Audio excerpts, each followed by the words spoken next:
movimiento, otro tipo de lesiones. Pero, digamos, entre los golpes por vehículos en movimiento, caídas de bicicletas, tal vez están la mayoría de los traumas. Pero los pequeños también tienen mayor propensión, obviamente, a caerse por su punto de equilibrio no está bien estable y como la cabeza pesa considerablemente más que el cuerpo, entonces tienden a golpearse con mayor frecuencia el cráneo. Está No está pasando los pasando. slides, ¿verdad? Sí. No, doctor, no está pasando. Sigue en la primera diapositiva, en la carátula. Eso quiero que me avisen, porque a veces se estanca. Ya, un segundito.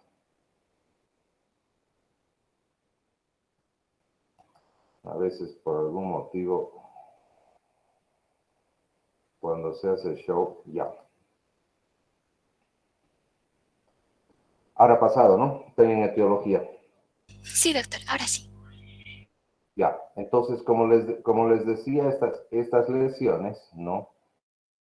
Técnicamente, pueden causar dos tipos de alteración.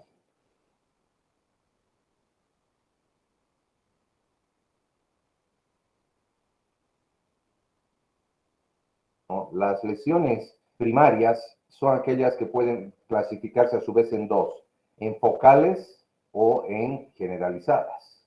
Las lesiones focales generalmente están dadas por esos movimientos de rotación o por deformación del cráneo o por cavitación del cráneo.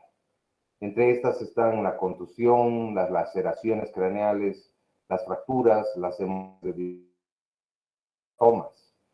Los síntomas de estas lesiones primarias están relacionados con el lugar donde se ha dado, o las focalizadas, digamos, en el lugar donde se ha dado la lesión primaria. Ejemplos, como vemos, un hundimiento de cráneo, ¿no? Fracturas de base de cráneo, por ejemplo, el signo el mapache que muchas veces se presenta. O pueden ser difusas estas lesiones primarias, que generalmente están dadas por esas fuerzas de aceleración y desaceleración, o sea, son fuerzas de arrancamiento que decimos, las cuales pueden condicionar conmoción, edema, lesión axonal. Estas tres generalmente son muy difíciles de detectar de inicio y se van presentando en las próximas horas, ¿ya? Aquí vemos un resumen de todas esas lesiones primarias, ¿no? Desde un neumoencéfalo, una fractura con depresión o la presencia de cuerpos extraños como una bala, o la herniación de un segmento del cerebro, o la presencia de hematomas subdurales, epidurales, etcétera, o hemorragias intraventriculares. Todas estas entonces vienen a ser lesiones primarias y que se manifiestan generalmente desde el inicio del trauma. Alguna que no hemos mencionado pueden ser obviamente las laceraciones o el daño axonal difuso. El daño axonal difuso que se ha dado por esas generalmente fuerzas de arrancamiento es muy difícil verlo en una tomografía, incluso en una misma resonancia, es solo ojos bastante expertos, radiólogos muy expertos pueden determinar si existe ese daño. Como complicaciones de esas lesiones primarias, entonces, están los hematomas, ¿no? Los hematomas, entre los que más podemos resaltar el epidural, que tiene, si se acuerdan, una forma biconvexa, generalmente la laceración de una arteria, y se presenta inmediatamente, ¿no? Esta generalmente da síntomas casi inmediatamente después del traumatismo y generalmente es una emergencia quirúrgica. En cambio, los hematomas subdurales son más lentos. Generalmente es una vena la que se ha lesionado, acumulando sangre entre la dura y la leptomeninge, ¿no? Estas pueden estar asociadas con contusión al inicio y muchas veces estas, si bien si es muy intenso puede verse de inicio un hematoma subdural agudo, a veces se puede ver crónicamente después de semanas, incluso después de un traumatismo en el cual se ha ido acumulando progresivamente esta sangre y posteriormente reemplazada con líquido. Y los hematomas intracerebrales, claro que son ya generalmente efecto de unas lesiones muy intensas, donde está dañado el tejido cerebral, ¿no? Y generalmente se da en el lado contralateral al golpe, ¿no? En el lado opuesto. Y bueno, el tratamiento va a depender de la magnitud, desde un tratamiento simplemente de observación y esperar que el organismo vaya a recuperar este cerebro, o en algunos casos tratamiento quirúrgico. Si hablamos del mecanismo del daño del TEC, estas pueden ser por impacto directo, por succión o torsión. Entonces esos son los mecanismos de daño: impacto, succión o torsión. Y luego vienen las lesiones secundarias. Estas son las más temidas, estas son las que vienen generalmente después, a veces acompañados de un fenómeno que llamamos el fenómeno de repercusión. En las primeras 24 horas después de que se da un traumatismo endocraniano, generalmente se produce vasoconstricción en aquellas áreas donde hay la lesión, para evitar un mayor sangrado. Pero al cabo de unas 48 horas a 72 horas, se comienza a producir grandes cantidades, especialmente de óxido nítrico, lo cual produce una vasodilatación de esos vasos que estaban y puede producir una reperfusión inmediata. Entonces, las lesiones secundarias son muy amplias, pero las más importantes están las que describimos en este cuadro, ¿no? La hipoxia, ya sea causada por la isquemia, por esa vasoconstricción inicial que se da, no puede causar lesión de las células, ya va a producir un edema citotóxico y congestión vascular posterior, como les había mencionado. Todo ello conduce a hipertensión endocraniana, que es una forma indirecta de darnos cuenta de que se están manifestando estas lesiones secundarias. Como consecuencia de esta hipertensión endocraniana, va a haber mayor hipoxia, y esa hipoxia conduce a mayor isquemia. Entonces se convierte en un círculo vicioso. El segundo componente importante que tenemos que observar es la hipotensión. La hipotensión, que puede dar como un mecanismo reflejo del organismo después de un traumatismo severo, o como consecuencia de pérdidas masivas de sangre, ¿no?, por algunas otras lesiones. En cualquiera de estas situaciones se va a producir mayor hipoxia, mayor isquemia. Entonces, la isquemia es la expresión más marcada de estas lesiones secundarias. Se ha visto que cuando hay isquemia a nivel del cerebro, la fosfocreatinina básicamente está alterada en su funcionamiento. Hay una disminución de la glucosa, por tanto se va dando una glucólisis anaeróbica, hay una disminución del ATP. Todos estos cambios conducen a alteraciones en las bombas de sodio y de potasio, y como consecuencia de ello puede haber un influjo de calcio desordenadamente alto. Todo ello, este desarreglo de esas bombas de sodio y potasio más el ingreso del calcio, va desintegrando progresivamente las proteínas y los lípidos, algo que conocemos como apoptosis o muerte celular, ¿no? Al último se degrada la membrana y comienza a producir muchas sustancias citotóxicas que van destruyendo esta célula de adentro hacia afuera. Entonces, esto va a ocurrir en esas 72 horas o posteriormente a este evento isquémico. Entonces, ¿a cuáles se reconoce como lesiones secundarias? La hipertensión endocraniana, el edema cerebral, la hipoxia y la isquemia. A eventos neuroquímicos y fisiológicos que están iniciados por la isquemia misma, a la liberación de sustancias neurotransmisores excitatorios como el glutamato, por ejemplo, extracelular, la presencia de interleuquinas, ácido láctico por esa hipoxia y radicales libres, y a un aumento del metabolismo anaeróbico. Entonces, todo ello conduce a una disrupción de la homeostasis de las neuronas y como consecuencia una destrucción, y es aquello lo que nos va a dejar un daño permanente. Entonces, la lesión celular, si resumimos, estaría dada por 1, degradación de la membrana, 2, formación de radicales libres, y 3, por la inhibición de la respiración celular y en todo caso, un metabolismo anaeróbico que se va a imponer en esta célula. Entonces, se han hecho algunos estudios tratando de prevenir estas lesiones secundarias. Una, por ejemplo, es, ¿qué pasa si inhibiríamos de alguna manera la formación de ese glutamato, de ese neurotransmisor que es excitatorio? Entonces, se ha utilizado ya L-glutamato y D-aspartato en la sangre que están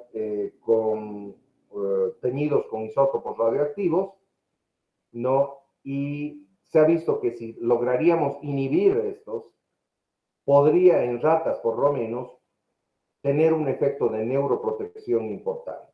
O sea que mucho de la investigación que se está haciendo está yendo a tratar de prevenir esa lesión secundaria. Bueno, hablemos de clínica. Clínicamente, lo más importante en cualquier paciente, ustedes han estado viendo en la reanimación, en todo eso, la apariencia, ¿verdad?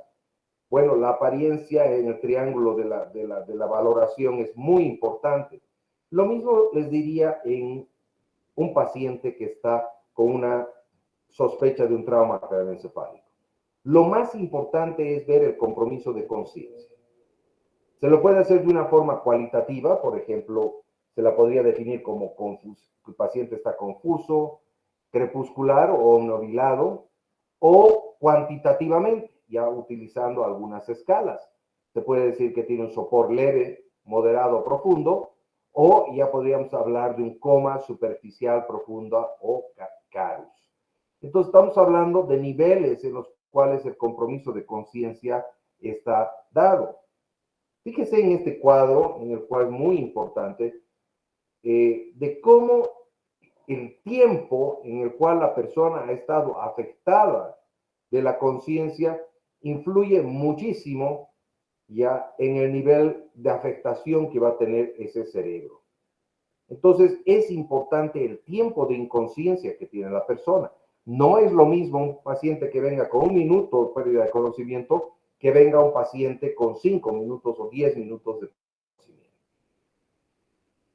Una de las formas de valorar esta lesión cerebral es a través de la escala de coma y también, por otro lado, la escala de Glasgow. Entonces, el Glasgow se ha visto que está asociado cuando está con un Glasgow menos de 3 a un 100% de mortalidad. Cuando el Glasgow está entre 4 y 7, fallece en un 45%. Entre 8 y 11 hay menos mortalidad. Entre 12 y 14 se dice que sobrevive más del 100% y el 15 es considerado normal. Y la otra escala es la escala del coma, que utiliza tanto el Glasgow como la pérdida de conocimiento que les había mencionado. Se dice que un grado 1 es una pérdida momentánea del estado de alerta, menos de 5 minutos, y que después cuando ya lo vemos al paciente, está alerta, orientado, no tiene un déficit neurológico y el Glasgow está entre 14 y 15. Se dice un grado 2 de escala de coma. Se ha habido una pérdida del estado de alerta mayor a 5 minutos. Ya el paciente está más somnoliento, ya, pero no tiene déficit neurológico. O sea, no hay nada que podamos focalizar. Y tiene un Glasgow de 9 a 13. El grado 3 es la pérdida del estado de alerta mayor a 5 minutos, pero ya existe algún tipo de incapacidad que podemos evidenciar. No obedece órdenes, está confundido, el lenguaje puede ser incoherente o inapropiado, signos de focalización como la anisocoria, ¿no? Y que el Glasgow podría estar menos de 9. Y el grado 4 de coma es que no existe ningún tipo de evidencia de función cerebral o es equivalente a la muerte cerebral. Ha existido una modificación.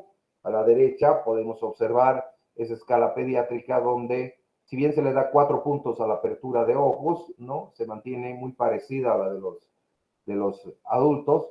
Esa es la respuesta verbal donde te modifica un poco, ¿no?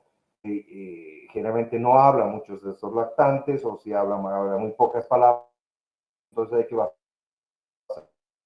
basarnos en estos parámetros. Lo mismo en cuanto a la respuesta motora, ¿sí? Donde algún tipo de ejercicios es más pasivo. O sea, yo tengo que, ya sea con dolor o al tocar, para ver si existe flexión, extensión o no existe ningún tipo de movimiento.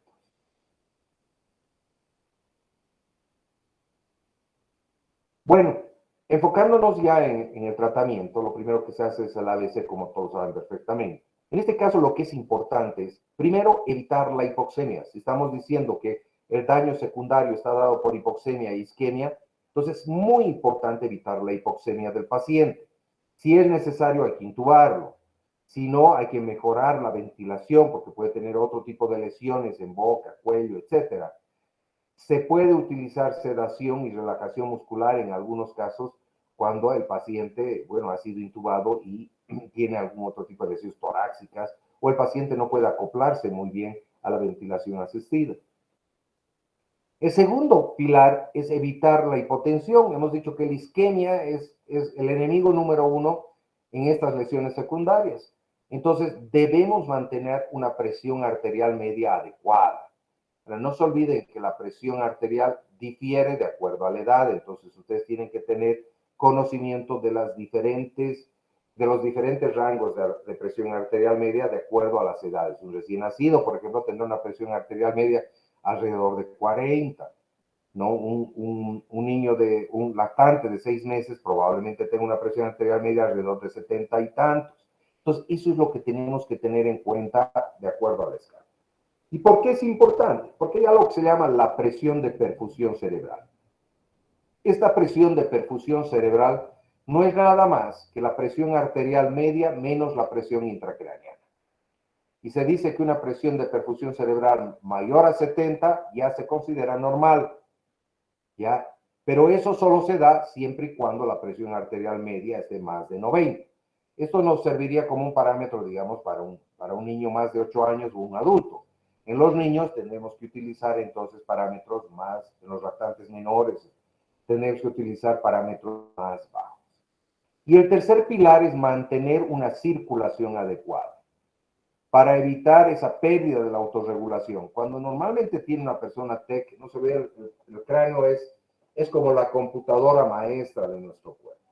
Y al sufrir un daño, comienza a haber pérdida de la regulación de diferentes, tanto del control simpático como del control parasimpático. Entonces, quiero asegurarme de que existe un flujo adecuado en este cerebro para evitar de que exista esta disfunción que puede complicarnos un poco más el cuadro general. Cuando hablo de ventilación, algo que antes se promovía mucho y ahora ya no, es no hiperventilar. La hiperventilación nos puede ayudar a bajar la presión intracraneana, sí, pero la hiperventilación sostenida produce vasoconstricción y esa vasoconstricción puede producir isquemia. El uso de periodos cortos en aquellos cuando hay crisis, digamos, de hipertensión endocraneana, nos puede servir por un tiempo, unos minutos, en la hiperventilación, mientras otras medidas antihipertensión endocraneana funcionen, como mayor sedación o drenaje de líquido cefalorraquídeo o la utilización de sustancias hiperosmolares como el manitol. Y si hablamos de hiperventilación, tiene que ser moderada, no más allá de 35 milímetros o inferior a 35 milímetros de mercurio. Bueno, este es un algoritmo de cómo podríamos manejar un paciente que viene a la emergencia con TEC. Vemos si está totalmente consciente. Si el paciente está totalmente consciente, no hay necesidad de hacer ninguna radiografía, nada, y lo podemos mandar a la casa a observar, si no tiene ningún déficit. Si el paciente ha tenido alguna alteración del nivel de conciencia y tiene algún tipo de signos neurológicos, sí o sí tenemos que realizar una tomografía urgente. O si el paciente estaba consciente y en el transcurso de la mañana comienza un tipo de signos que nos haga dudar, o haríamos una radiografía o directamente haríamos una tomografía urgente. Si la tomografía es negativa, ya observamos en el hospital por lo menos unas 24 o 48 horas hasta que el paciente se recupere. no se olviden que pueden haber tomografías negativas de entrada y que recién se manifiesten a las 24 o 48 horas algún tipo de imagen de lesión. Si el paciente está en coma y tiene un empeoramiento del nivel de conciencia, es un paciente para terapia generalmente, y hay que utilizar el ABC o el ATLS y generalmente intubarlo, y este paciente después de la tomografía va a tener que entrar a terapia intensiva, siempre y cuando primero tal vez tenga que ir a quirófano si es que es una lesión quirúrgica que debe ser primero corregida y luego a terapia. Entonces, recordándoles el ABC rápidamente, pero algunas situaciones más importantes, ¿qué es lo que queremos tratar en cuanto a vía aérea? Estabilizar la columna, no debemos olvidar de que tiene que ponerse el collarín, porque cualquier lesión de cráneo podría estar asociada a una lesión cervical. Administrar oxígeno, la mayor concentración posible, no con puntas nasales, sino con una máscara con un flujo de oxígeno alto. A permeabilizar la vía aérea 100%, a veces se necesita tracción a la mandíbula, y si el Glasgow es menos de 8, deberíamos intubar a este paciente, ya, porque la ausencia de reflejo de tos lo va a hacer más propenso a que pueda vomitar en algún momento y broncoaspirarse. O si existiría hipoxemia o un incremento del dióxido de carbono. En cuanto a la respiración, evaluamos todos esos parámetros de la izquierda que nos conducen a algunos diagnósticos que pueden acompañar a este paciente traumatizado, como la presencia de un neumotórax hipertensivo, en el cual necesitamos realizar una punción inmediata, o un hemotórax, en el cual necesitamos darle líquido o sangre lo más antes posible y mandar a un centro quirúrgico, porque podría haber una lesión de un vaso mayor a nivel del tórax, un neumotórax abierto por una herida penetrante, en este caso tapar con una gasa o algo para evitar de que siga entrando aire, o algunos golpes, como por ejemplo un paciente que esté manejando sin cinturón, podría golpearse el tórax contra el volante y darnos un tórax flácido, por ejemplo, múltiples fracturas, y darnos una insuficiencia respiratoria. En cuanto a la circulación, ¿qué es lo que debemos tener en cuenta? Los signos vitales. Debemos monitorear al paciente continuamente, eso cada 5 minutos por lo menos. Si tenemos oxímetro nos ayuda, pero no elimina la necesidad de una gasometría. Electrocardiografía continua para ver cómo estamos. Deberíamos colocar 2 accesos mínimo, lo más antes posible, y cargas de producción fisiológica o Ringer lactato 1 a 3, dependiendo la necesidad y cuán comprometido esté el sistema cardiovascular, para mantener esa presión arterial adecuada, como habíamos dicho. Y bueno, lo que menos queremos, hemos mencionado, es de que existe hipotensión y este paciente tiene una presión arterial media muy baja. Y luego viene la evaluación neurológica, ¿no? Que generalmente lo que evaluamos, hemos dicho, el nivel de conciencia, y vemos la respuesta a órdenes verbales, dolor, la simetría de movimientos. Es muy importante. La asimetría de cualquier tipo de movimientos significa que hay signos de focalización y nos está diciendo hay una lesión en alguna área específica del cerebro. El tamaño de las pupilas, la anisocoria es otro signo de focalización, las posturas de corticación o de cerebración o flacidez o espasticidad. Entonces, generalmente debemos, si vemos algún tipo de signos de focalización, cualquiera que sea, debería ser valorado por neurocirugía. Debería intubarse si el paciente está inconsciente, proporcionar buena oxigenación y sí o sí deberíamos hacer una tomografía, como les decía. Algunos dicen TEC igual a TAC. Y no necesariamente porque no puedan diagnosticar una lesión cerebral sin TAC. Es porque lamentablemente muchas de las lesiones son sutiles de inicio y que empeoran en las próximas horas.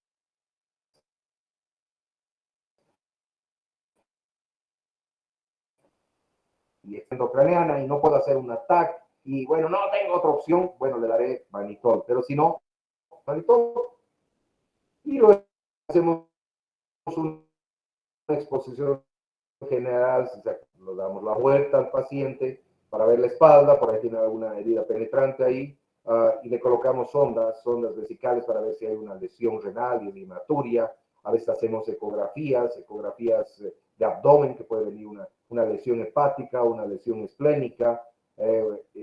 Debería sacarse toda la hematimetría, ¿no? Ver un hemograma, etc. y debería pensarse en hacer una radiografía de toda la columna vertebral, desde cervix hasta la pelvis, para poder valorar alguna otra lesión que puede darse a nivel de la columna. Bueno, una vez que el paciente, digamos, ya hemos hecho la valoración inicial, lo hemos estabilizado, entonces viene la pregunta, ¿tiene o no tiene hipertensión intracraneana? Hay muchas tomografías que no te van a decir si tiene o no. Entonces, ¿qué va a depender la necesidad de que mida la presión intracraneana? No, eso va a darse si el paciente, por ejemplo, no recupera próximamente en esas primeras 24 horas o empeora su estado general. Porque si nosotros no podemos medir la presión intracraneana, va a ser muy difícil medir ya lo que les había dicho, la presión de perfusión cerebral. Entonces, ¿qué otra alternativa podríamos hacer? Es a través de un Doppler cerebral poder medir ya lo que sería el flujo sanguíneo cerebral. Pero no es tan fácil porque el cráneo es una calota dura y es muy difícil a veces ya poder medir ese flujo cerebral y se necesitan personas muy experimentadas para que te puedan medir. Otra forma de ver qué tanto se está irrigando ese cerebro. Pero lamentablemente la forma más fácil es midiendo la presión de perfusión cerebral, en la cual la presión arterial media, habíamos dicho, le restamos la presión intracraneal. Entonces, en esos pacientes que están severamente afectados, vemos que la presión intracraneana va aumentando progresivamente en un círculo vicioso que va a disminuir más todavía la presión de perfusión cerebral, va a producir mayor vasodilatación como altos reflejos, aumenta el volumen sanguíneo cerebral, aumenta más la presión intracraneana. O sea que en términos generales, un descenso de la presión arterial media y un aumento de la presión intracraneana, perdemos la regulación normal que tenemos en el cerebro y se vuelve un círculo vicioso en el cual la presión intracraneana va aumentando más. Acuérdense de la doctrina de Monroe que se explica en este slide, en el cual vemos que el contenido del cráneo solo tiene tres situaciones. El cerebro tiene líquido cefalorraquídeo y la sangre que ingresa. Estas están en perfecto equilibrio. Si por X o Z motivo alguno de estos componentes incrementa, va a disminuir espacio para los otros dos componentes. O sea, que un aumento de la sangre estaría a costa de una disminución de espacio para ese cerebro y podríamos lesionar a este cerebro. De ahí que es fundamental mantener una presión intracraneana ya lo más próximo a lo normal posible. Fíjense en este cuadro cómo hablamos de flujo cerebral aquí y hablamos de presión de perfusión cerebral. En una persona que está normal, que no ha tenido una lesión, a medida que el flujo cerebral aumenta, la presión de perfusión cerebral se acomoda. O sea, no incrementa mucho la presión intracraneana, ya porque de alguna manera esos mecanismos de autorregulación están intactos. Pero en cambio, una persona que tiene la lesión o defecto de la autorregulación, a medida que va aumentando el flujo cerebral, va aumentando la presión de perfusión y obviamente la hipertensión endocrina. Entonces, la PIC se considera normal entre 20 y 25 en un adulto. Varía un poco en la edad pediátrica, como vamos a ver a continuación. ¿Qué es la triada de Cushing? Que quiero hacer un parámetro, mejor dicho, un paréntesis. Esta triada generalmente significa de que el paciente está en los últimos estadios de hipertensión endocraniana, en la cual podría herniarse en cualquier momento.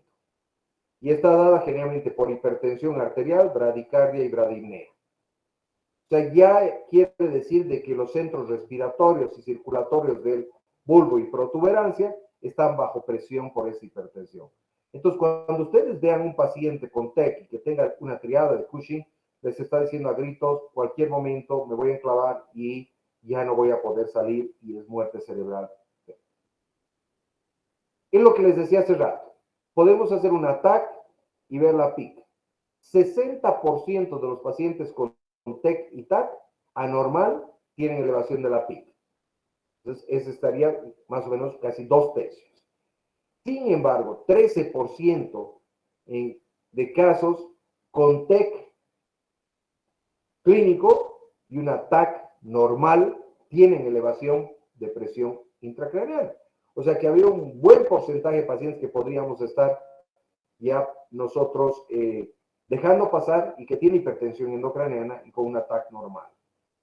Entonces, muy importante, ya como habíamos dicho, evitar esos factores de riesgo como una disminución de la presión sistólica o la hipotensión que vengo insistiendo. Estas son las indicaciones para monitoreo de la presión intracraneana. Cuando el grado es muy bajo, que además tiene un TAC alterado de ingreso, ya cuando existen más de 2 factores de riesgo, con una TAC normal, cuando hay un compromiso multisistémico y compromiso de conciencia, ya que de alguna manera la perfusión cerebral, esos cambios podrían alterar o comprometer más al paciente, después de una cirugía de una masa intracraneal, para ver hasta qué punto se va a dematizar ese cerebro después de la cirugía, o cuando existen condiciones de compromiso de conciencia, más un riesgo de la alteración de la perfusión cerebral. ¿En quiénes no debería hacerse la medición de la PIC? En pacientes despiertos, obviamente, pacientes que tienen coagulopatías, porque podría causar mayor hemorragia, o si pienso que voy a sacar el equipo en menos de 72 horas, o sea que no está tan mal y que voy a retirar el sistema, ¿para qué voy a pasar, hacerle correr el riesgo en este caso?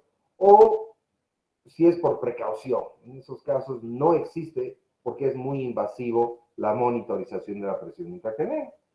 Se puede complicar con infecciones, hemorragias hasta un 1,4%, puede haber falla del funcionamiento, mal posicionamiento, el catéter puede no estar colocado apropiadamente, ¿no? Entonces, sí puede infectarse, pero por eso es que es muy importante siempre en la medicina hacer un balance entre los pros y los contras, ¿ya? Se puede contaminar estos sistemas, pero si nosotros utilizamos una técnica adecuada, estos sistemas pueden funcionar sin ningún problema, ya, y si utilizamos técnicas de asepsia y antisepsia en la terapia, disminuimos. Incluso si hubiera una sospecha de infección, hacemos cultivos, hacemos muestras de jugador raquídeo, ya, y bueno, vemos si existiría algún otro factor de riesgo, digamos, para ver que tal vez voy a sacar ese sistema de medición si ya no existe, digamos, mucha hipertensión o lo que sea. ¿Qué produce mayor infección de estos sistemas? Ya, cuanto más tiempo, cuando se irriga el sistema, ya, si el paciente tiene otras infecciones, ya si el paciente ha tenido otros sistemas intraventriculares antes, pacientes, por ejemplo, que pueden haber tenido, por ejemplo, hidrocefalias no comunicantes o postraumáticas, o la utilización de corticoides, ¿no? Pacientes con lupus, por ejemplo, son factores de riesgo. ¿Qué sistemas hay? El catéter intraventricular es probablemente el que más se usa, más económico, es el método estándar. Además, te puedes sacar líquido cefalorraquídeo, por tanto, puedes, al sacar líquido, bajar la presión intracraneal, o sea, tiene un efecto terapéutico. Se puede fácilmente. ¿Qué desventajas? Un poquito la inserción es más difícil, necesito una persona con experiencia para colocar. Que hubiera algún problema técnico por obstrucción de la columna, donde se mide normalmente, de la columna de presión que estoy hablando, ya, o los puntos de referencia son muy raros, tal vez en algún paciente que puede tener una cromosomapatía, etcétera. Pero de lejos, el catéter intraventricular es el más utilizado, es el patrón de oro para mediciones de drenaje. En cambio, el siguiente que le sigue es el transductor de fibra óptica. Los transductores de fibra óptica son como los que vemos en la fibra óptica del cable en nuestras casas o por donde recibimos internet hoy en día. Entonces, es una fibra que ingresa generalmente al parénquima cerebral, no al ventrículo, ¿no? Y se deja ahí y tiene mediciones más exactas de presión endocraniana, pero no podemos hacer terapéutica, porque no podemos sacar nada, ¿no? Ningún tipo de líquido, simplemente nos sirve para monitorizar. Aquí vemos en la imagen, este es un catéter intraventricular, Y obviamente en la siguiente imagen vemos cómo se coloca, por ejemplo, uno de fibra óptica, que es relativamente más sencillo. Se lo puede hacer en la misma terapia, donde se utiliza un pequeño trocar, obviamente para asepsia y antisepsia, y a través de ese trocar se introduce este catéter de fibra óptica que después se va a ir a posicionar en el cerebro. ¿Sí? Hay diferentes sistemas, el Camino, Codman, son marcas, pero tienen su costo, más o menos $500, $600 cada catéter de fibra, y no se puede reutilizar, si no es una sola vez. Pero la técnica es mucho más fácil. Ya la única complicación que habría que estar observando es de que no produzcamos algún tipo de hemorragia en el área donde se ha introducido. Los otros sistemas, simplemente para que tengan conocimiento, que antes se utilizaban, eran los subaracnoideos, los subdurales, los epidurales, que tienen muchos defectos en cuanto a la medicina, que ya están en desuso. Bueno, ¿cuáles son los valores de presión intracraneana que les había mencionado? En el recién nacido es de 2 a 5, porque las suturas están abiertas. Igual en las fontanelas. Hasta los 7 años se dice de 5 a 8 milímetros, variando entre 3 y 13. De los escolares a adultos, o sea, mayores de 8, menos de 15 es considerado normal. 20 son valores anormales, pero siempre y cuando sean sostenidos, no transitorios. Si es de 21 a 40, ya es una hipertensión moderada, y más de 41 es una severa. Entonces, si yo le pusiera a una persona normal un catéter de presión intracraneana y le mediría, va a subir hasta 30, 50 en algunos momentos. ¿Por qué? Si digamos, me pongo en cuclillas, una maniobra de Valsalva o un aumento de la presión arterial, me hacen subir. Pero eso se regula rápidamente. Entonces, no debería ser sostenido. Por eso es muy importante ya considerar que estas hipertensiones son sostenidas. No pretendo que memoricen este cuadro. Este es un cuadro que lo realicé y se ha aprobado en el protocolo de uso de TEC en pediatría a nivel nacional. Simplemente, ¿qué es lo que hacemos nosotros? ¿Ya?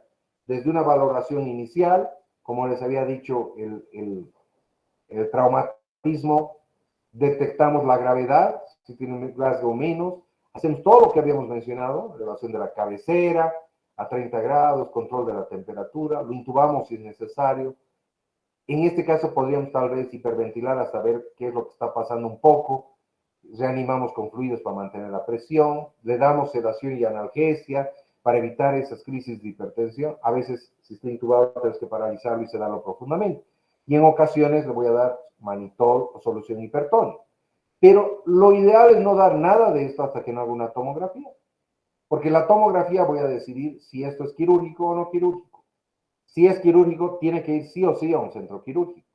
Si no es una lesión quirúrgica, puede que se quede en la institución si es que tenemos terapia intensiva, y lo metemos a terapia intensiva donde vamos a hacer todo este manejo médico de elevación de la cabecera, sedación, profilaxis, medidas de apoyo, mantener una buena oxigenación, un dióxido de carbono adecuado, mantener la temperatura normal, un buen equilibrio hidroelectrolítico y ácido base. Ya en todo esto hacemos la valoración del ABC que les había dicho, ABCDE. ¿Cuál es la conducta en una crisis de aumento? El paciente está hospitalizado, está en terapia y el paciente comienza a subirle su presión intracraneana. Entonces puedo tomar varias medidas. Si, digamos, la presión intracraneana está más de 15 milímetros en bebés de entre 2 años o alrededor de 2 años y un poco más, ya nos dice que tiene una hipertensión y deberíamos tratarla. Un aumento de PIC más de 20, habíamos dicho, sostenidamente en niños mayores por más de 10 minutos, ya nos dice que deberíamos tratar. O si existe una crisis de hipertensión con niveles por encima de 40, deben ser tratados de emergencia. O sea, no se olviden que cada vez que suba la presión intracraneana, estamos disminuyendo el flujo cerebral y todo isquemia. Entonces, ¿qué medidas tomamos? Sedamos, puede ser agitación el problema, a veces los paralizamos, la cabecera elevamos un poco, nos podemos olvidar y tal vez el paciente está con la cabecera plana, Podemos hiperventilar transitoriamente con un rango de 30 a 35, habíamos dicho, el dióxido de carbono. Le podemos administrar solución hipertónica salina o manitol en bolo. Y si no está funcionando, a veces debemos inducirlos a un coma barbitúrico, ¿no?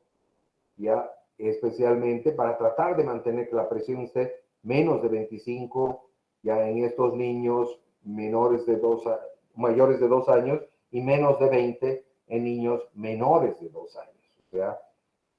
Y bueno, si no está funcionando ninguna de esas medidas, la otra opción es llamar a neurocirugía si persiste la hipertensión endocraniana, ¿no? Y en esos casos ya podemos darle una solución quirúrgica.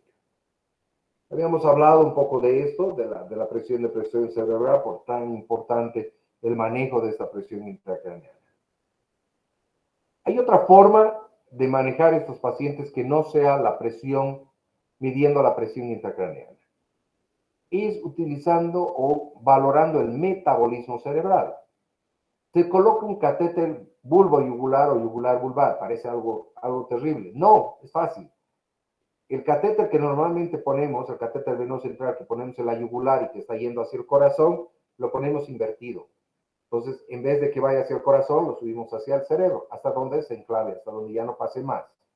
Y ahí nosotros podemos tomar muestras de sangre y de ácido láctico. Entonces, vamos a ver el contenido ya arteriovenoso de oxígeno. Y con una serie de fórmulas puedo comparar versus el contenido arterial de oxígeno en un catéter arterial y puedo ver el consumo. Al ver el consumo de este oxígeno a nivel del cerebro, podría estar calculando indirectamente el metabolismo cerebral. Y esto nos permite ayudar al paciente para ver si realmente está con crisis y poder darle algún otro tipo de terapéutica como hiperventilación, manitol, etcétera, en esos casos.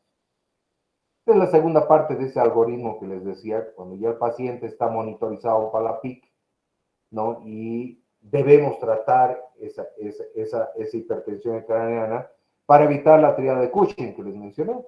Entonces, si la PIC está sostenidamente más alta, podemos utilizar manitol, que es lo más económico que tenemos en nuestro medio y más fácil acceso. Le damos una carga y valoramos otra vez la PIC. Se puede volver a dar manitol, ¿no? Si el paciente ya hemos dado 2 veces, 3 veces y no está mejorando, reconsiderar el hacer una nueva tomografía. El paciente ha sangrado y tiene una nueva lesión o algún otro problema que me está condicionando ese súbito aumento de la presión intracraneana, ¿no? O puedo drenar líquido cefalorraquídeo y ver si puedo disminuir menos de 20, ¿no? Si todo esto fracasa, por ejemplo, ya, entonces podríamos hablar ya de medidas extremas para el tratamiento de la presión intracraneal. Y a esto le llamamos hipertensión endocraniana refractaria a tratamiento, el cual ya tiene una indicación quirúrgica. Muchos de estos pacientes podrían ir directamente, le hago la TAC, veo que no está mejorando y voy a una indicación quirúrgica. Pero digamos que no pueda, no tenga accesible a esta situación, entonces podría tomar los últimos recursos que tengo, la hiperemia, la hiperventilación, o sea, mediante una vasoconstitución, pero ojo que hay que monitorizar muy bien ese oxígeno que se está consumiendo en el cerebro, porque si lo mantengo mucho tiempo causa isquemia. Podría utilizar barbitúricos, el coma barbitúrico, que creo que es lo más utilizado, han debido escuchar muchos casos. Schumacher es uno de ellos, que ha estado muchísimos años. ¿Sí? Se podría hacer una craneotomía descompresiva, ya es la opción quirúrgica.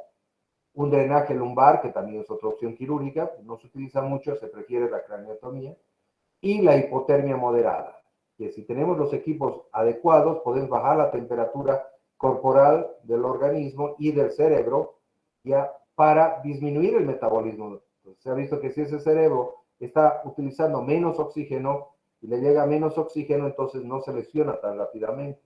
Y esto se ha visto en pacientes, por ejemplo, que se ahogan en agua ya congelada, ¿no? Entonces, o agua a punto de congelarse. Ellos pueden sobrevivir mayor tiempo de hipoxia. Las indicaciones neuroquirúrgicas pueden ser inmediatas, mediatas o tardías. Las inmediatas son aquellas fracturas expuestas. O sea, si vemos un paciente que tiene su cráneo expuesto, sí o sí es quirúrgico, ¿sí?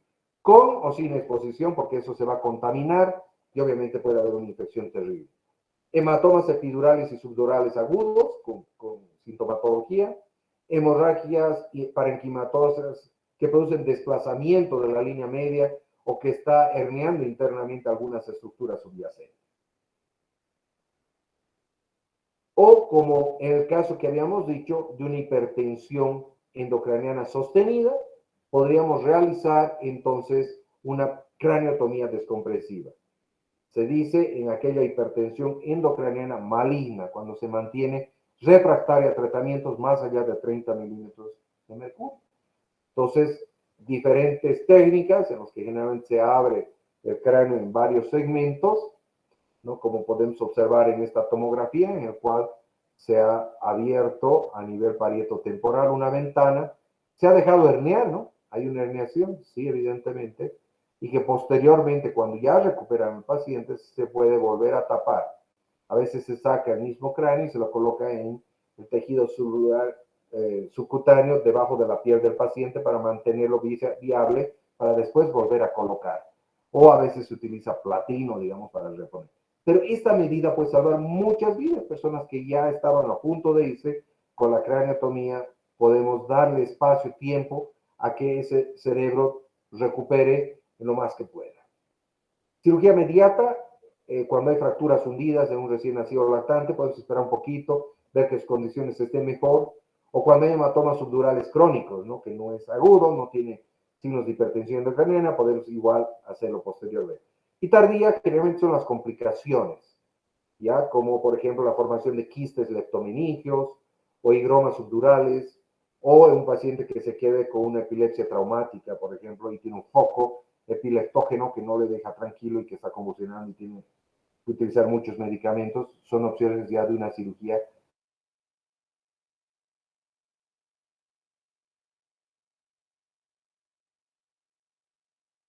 Que si reemplazáramos en un paciente que tiene lesión cerebral, podría de alguna manera revertir algunos de esos efectos y podría tener un mejor pronóstico. Todavía no tiene, no es una clase ni A ni B de recomendación, pero está en fase de experimentación que probablemente puede servirnos. La utilización de beta bloqueadores, propanolol, atenolol, puede servir de alguna manera en aquellos pacientes ya y que se ha visto efectos importantes en la disminución de la mortalidad en pacientes. Ya se ha hecho estudios ya prospectivos y no tiene, digamos, una clase A ni B tampoco de recomendación. Entonces, todavía no está en los protocolos como estandarizado la utilización de esto. Pero así se está experimentando bastante y tratando de encontrar algunas otras opciones terapéuticas que nos permitan darle al paciente mejores opciones de recuperación. Entonces, es un resumen de lo que viene a ser el trauma craneoencefálico, la prevención de la lesión cerebral. No sé si tienen alguna pregunta, estoy dispuesto a contestar, alguna duda. Doctor, una pregunta. ¿Cuánto disminuye la presión intracraneana, el drenaje de líquido cefalorraquídeo? ¿Hasta qué cantidad podríamos drenar quizás? Generalmente hacemos alicuotas pequeñas, entre 2 y 5 cc, no más tampoco. No sacamos grandes volúmenes porque no quiero descomprimir muy rápidamente el líquido cefalorraquídeo porque esto podría de alguna manera ya enclavar algunas otras de las estructuras internamente y podríamos tener mejor dicho, enclavamientos a nivel superior, ¿no? Entonces se sacan generalmente pequeñas alicuotas, ¿no? Además de los otros parámetros que les había mencionado para realizar, ¿no? La sedación y tal vez un poco de hiperventilación y en algunos casos darles o manitol o solución hipertónica. Cuando hay crisis. No sé si tiene alguna pregunta alguien más. Y doctor, en los niños que son bien pequeñitos, que el cráneo todavía no se ha osificado, eso nos permite, digamos, hacer un manejo no tan apresurado, nos da tiempo o no es tan bueno Que tampoco. ya, sí, es una buena pregunta. Menores de 18 meses, como las suturas están abiertas, tenemos un poquito más de espacio, ¿no? Por eso es que la presión intracraneana es más baja. Fíjense, antes de los 18 meses, aceptamos presiones intracraneanas de 7, ¿no? Es mucho más baja. Porque ese cerebro es distensible hasta cierto punto, ¿no? Hay niños, por ejemplo, que nacen con hidrocefalias, que el cráneo puede expandirse de tal manera, ¿no? Que puede aumentar muchísimo más del tamaño del adulto, ¿no? Entonces, nos da esa flexibilidad, pero ya pasados los 18 meses o un poco antes, ya se van cerrando las suturas. Una vez que se han cerrado las suturas, ya no tenemos a favor esa situación y ya las presiones intracraneales superiores a 15 o 20 ya deberían tomarse en consideración. Muchas gracias, doctor. Bueno, si no hay más preguntas, les agradezco muchísimo por su presencia, que tengan buenas tardes y que ya están a punto de terminar. Esta es la última clase que yo les doy. Felicitarles por haber llegado hasta el 5.º, no es tan fácil. Les espera un camino muy largo todavía, internado les viene, disfruten del internado, hagan lo mejor posible y aprovechen lo más que puedan toda ventana de lo que les digo siempre a mis alumnos en las clases, es todas estas clases, cualquier trabajo, cualquier historia que hagan es una ventana de oportunidad para ustedes poder marcar la diferencia con el resto de sus compañeros y que sean muy buenos profesionales. El objetivo de ser docente en la facultad es de que ustedes trasciendan más allá de lo que nosotros hemos trascendido. Ustedes tienen que ser mejores que nosotros. Y la única manera que lo logren es si ustedes estudian más allá de lo que se les pide.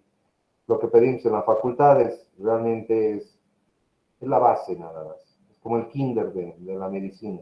Entonces, ¿cuánto van a ustedes a crecer individualmente? Depende mucho del esfuerzo personal y de que ustedes comiencen a autoformarse, autoeducarse y tratar de conseguir más conocimiento del que nosotros les proporcionamos. Eso va a marcar la diferencia. Les deseo mucho éxito y algunos de ustedes probablemente los vean en internado. Muchas gracias a todos ustedes. Mil gracias a usted, doctor. Cuídese, doctor. Gracias. Gracias, doctor. Hasta luego. Muchas gracias, Gracias, doctor. doctor. Hasta luego.